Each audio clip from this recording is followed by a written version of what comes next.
Subscribe చేసేటప్పుడు పక్కనే ఉన్న గంట సింబల్ ను నొక్కి యాక్టివేట్ చేసుకోండి. ఆల్రెడీ సబ్స్క్రైబ్ చేసిన వాళ్ళు కూడా దయచేసి బెల్ బటన్ ను యాక్టివేట్ చేసుకోండి.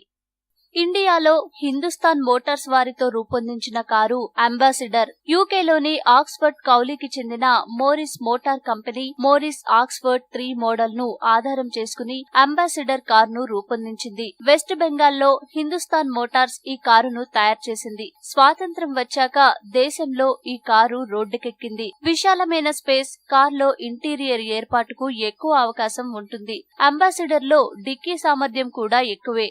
దాంతో లగేజ్ ఎంతైనా తీసుకెళ్లొచ్చు.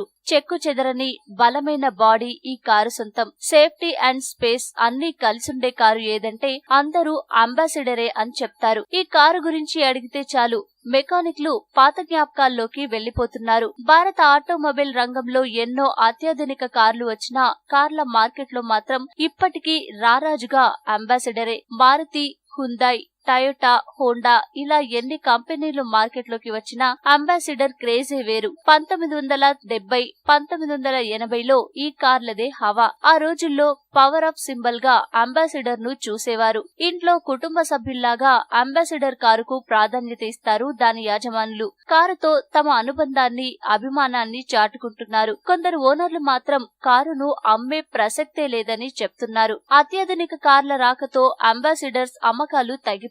సెలబ్రిటీలు, ప్రజా ప్రతినిధులు కూడా వాడడం మానేశారు. దీంతో 2014 నుంచి అంబాసిడర్ కార్ల తయారీని నిలిపివేసింది హిందుస్థాన్ మోటార్స్. అయితే ఇప్పటికే ఊళ్లలో ఇంకా కొందరు అంబాసిడర్ ను మాత్రం వదిలిపెట్టడం లేదు.